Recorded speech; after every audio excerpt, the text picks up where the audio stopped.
Recording by Renee Lacroix. Ned Franks, or the Christian's Panoply, by Charlotte Maria Tucker. Chapter 3. Thinking It Over. "You took Dan up sharp, brother," said Bessie, as her son quitted the cottage. "Maybe I did," answered Ned frankly. "I'm trying to keep down that hot temper of mine, but there's nothing stirs it up like anything of deceit, and it gets in a blaze afore I'm aware."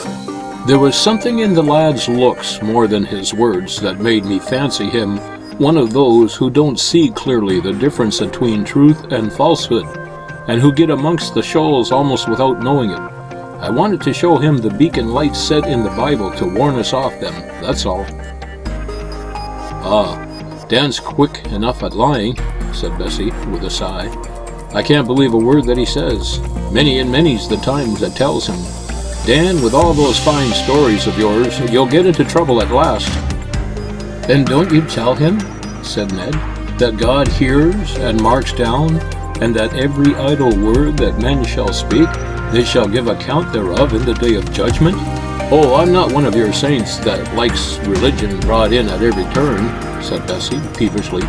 "'Tis all well enough to go decently to church on Sundays, and dear me," she exclaimed, suddenly interrupting herself and starting up from her seat, "if that is not Mrs. Curtis coming over the green.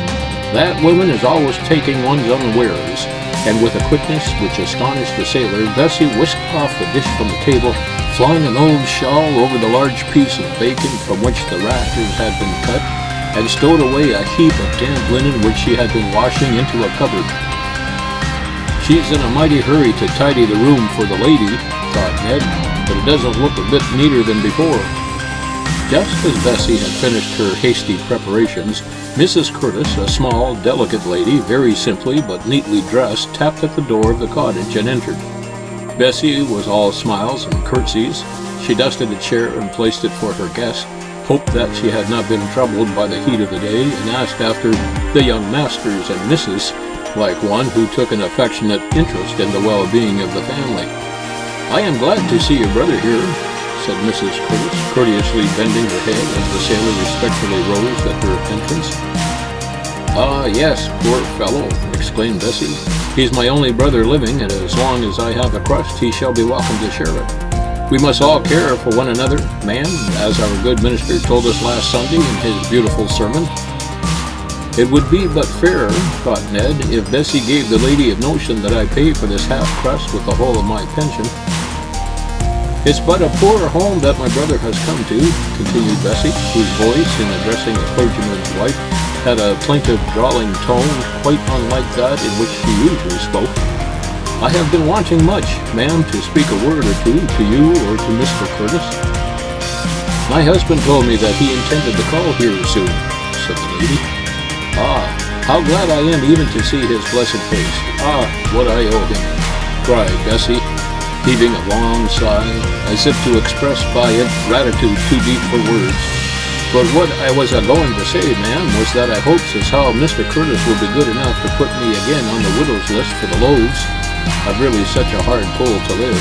I don't know how we can get on without it." And there was another long-drawn sigh. "Ha," thought the indignant sailor, "the gratitude was for favors to come." "I don't see how my husband can put you on the needy widow's list," said the clergyman's quiet little wife. "Your daughter is in service, your son gets work, you take in washing." "Please, ma'am, begging pardon for interrupting you," said Bessie, again dropping a curtsy. "The trifle Dan earns would not keep him in bread, and it's little but bread as ever we taste. And I've not had all this blessed week more than 10 pence worth of washing." And here Bessie Pill's eyes chanced to meet those of her brother, flashing on her a glance of such fiery indignation that, quite confused, she stopped short, stammered, and could not finish what she was saying. Mrs. Curtis naturally turned to see the cause of the cottagers' evident embarrassment, and was much struck by the stern countenance of the young man, who stood tightly pressing his lips together, as if to keep in some indignant burst. Finding that he had attracted notice, Ned, who had no wish to expose his sister, and who had difficulty in commanding himself, thought it safest to quit the cottage without uttering a word. "Is anything the matter with your brother?" asked the lady, after Ned's abrupt departure. He has an odd temper, ma'am, very odd. I know that we shall have a good deal to put up with, but as our good minister told us last Sunday," and the woman went on with a string of what were meant as pious phrases, but which, being only lip-deep, made far less impression on her visitor than the speaker wished and intended.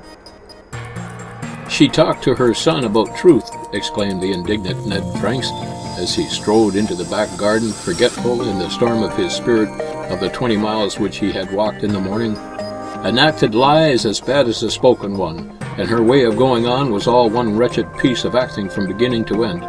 If there's one thing I scorn, despise, and detest more than another, it's hypocrisy like that."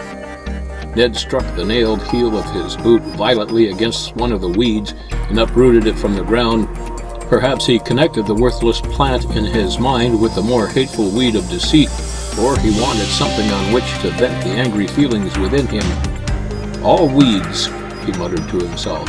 "I've a great mind to hoist sail at once and sheer off and find some other home where all will be open and above board, at least where there will be no hoisting of false colors or hanging out of false lights, saying one thing and thinking another." Ned took one or two rapid turns up and down the garden, then gradually slackened his pace as his anger began to cool down. "Who am I that I should judge another?" thought the frank-hearted seaman. "Are we not all of an evil nature, our souls as full of wickedness as this wretched garden of weeds? There's nothing good grows of itself. It's all God's grace as plants it. Am I, willful, wayward sinner as I have been, am I to throw my own sister overboard because she has not yet been led to see things as I see them, and to know that the straight course is the shortest course, and the only course that can land us in a safe haven at last? Maybe with prayer and pains we'll get the better both of her weeds and mine. I master my impatience and bad temper. She and that lad of hers learn that a lying tongue is an abomination unto the Lord, and that all who serve a God of truth must speak the truth from the heart." Ned took another turn up and down, stooping down now and then to pull up and throw away some straggling weed, till he found his spirit calm enough for prayer. The sailor looked up at the sky, so blue and clear and transparent above him, and his heart rose in what was earnest supplication, though he could not have put it into a regular form of prayer. He wished that his deeds and his sayings and those of his family might be pure and clear and open as heaven's sunlight, that they might be in the sight of God what they wanted to appear in the sight of men, and be honest and true in all things, like faithful servants of the Lord.